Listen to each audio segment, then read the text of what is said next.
Hello, I'm Attorney Todd Leneve. Welcome to West Virginia Gun Law. Today I wanted to take a few minutes to talk with you about those funny gun signs that we find in gun stores, in farm supply stores, online, that give caution to those who consider breaking into the homes of a member of the Second Amendment community, and talk about the implications that those kind of signs could have for you in the aftermath of a defensive encounter. Stick around.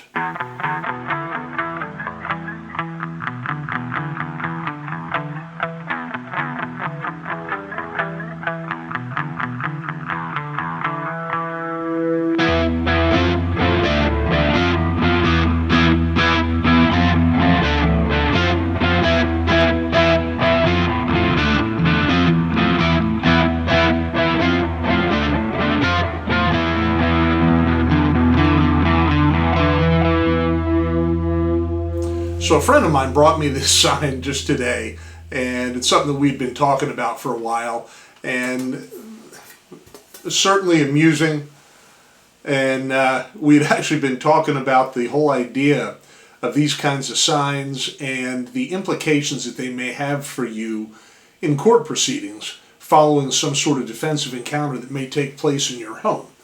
And again, while this stuff is entertaining, it's funny, it does have a downside. And I've actually counseled some people about this who I've spoken with over the years who question whether or not they should put signs up like this. And I am a firm believer that the only sign that you should have out if you need to have a sign is a no trespassing sign. There's nothing wrong with the security system signs as well. You can get fake security system signs and put those out that just give somebody a reason to stop, to pause, and maybe rethink a decision to try to get into your home because, oh, there's a sign from a known security company there. This may not be the place I want. Remember, thieves are opportunists by and large. They don't want to come into a place where somebody is there. They don't want to have an encounter with you. That's the bad guys that you got to worry about, the ones who count on you being home when they break into your home. And that is a whole different class of criminal that we're talking about. But when it comes to these signs, we've all seen things like this. Just this past weekend, my wife and I were out shopping at a Rural King farm supply store in our area, and we saw a number of signs, and I thought, let me get some pictures of these. And so these are the things that I found, and as you can see, they're all, again, entertaining, they're funny. They have a little, underlying, theme, of course, of, hey, don't come into my property or I'm going to shoot you. The problem with these signs is that they create an image of you as an opportunist, somebody looking for a chance to shoot somebody, somebody who's looking for a chance to make sure that somebody else finds out. And when a motivated prosecutor gets up in front of a jury arguing a potential murder case or a wanton endangerment case or attempted murder, whatever it may be that they've decided to charge you with, I promise you that these signs are going to be used as evidence against you. Evidence, Exhibit A is going to be your firearm. Exhibit B is going to be that sign. They're going to show the jury and say, folks, this guy wanted an opportunity to shoot somebody. He says the price of ammo is too high and not to expect a warning shot. That creates a sense of your state of mind suggesting that you planned to shoot somebody. Now, again, understand, if someone breaks into your home, under specific circumstances, you have every right to use whatever level of force is necessary to protect yourself and the other occupants of that home.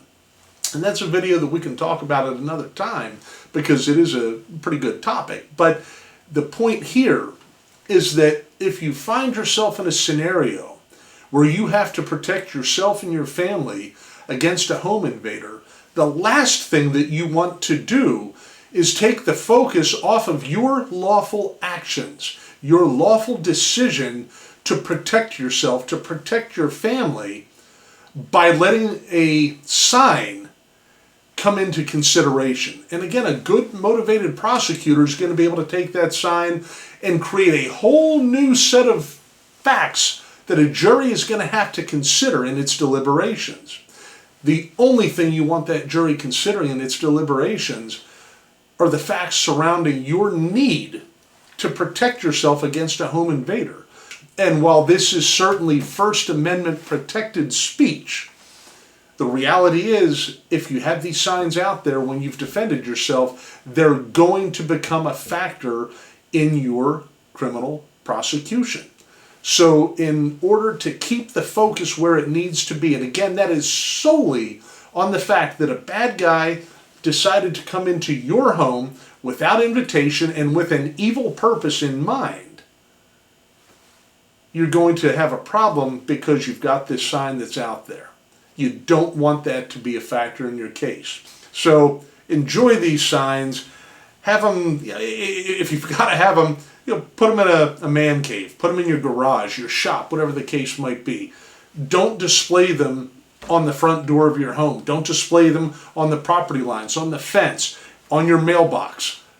Cute, yes. Helpful, absolutely not. They create an impression of you that is going to be able to be twisted and used against you and create questions in the minds of a jury that just don't need to be there. Listen, if you haven't subscribed to the channel, I would really appreciate you doing so. We had a really good jump in numbers some time back, and things have sort of slowed down a little bit. One of the things that really helps us on this platform is likes and shares. The more these videos get shared, the better visibility the channel is going to get, and the more likelihood we're going to see more people getting to see the content and consider subscribing. So I'm asking for your help here. If you wouldn't mind, please hit that like button, hit that share button, send it out to friends that enjoy Second Amendment related issues, self-defense related issues, because I think we've got a lot of good content here, but it's just a matter of getting it out to the audience that needs to see it. And again, you guys can be a huge help in that regard by sharing these videos. I would appreciate you doing so. Listen, thanks for spending a few minutes with me today. If you have questions, thoughts on this topic, please drop them in the comments section below. If you have other signs that you've seen that you get a kick out of, drop those in the comments as well. I'd love to see those. Thanks again. I appreciate it. We'll see you in the next time. And until then, take care and be safe.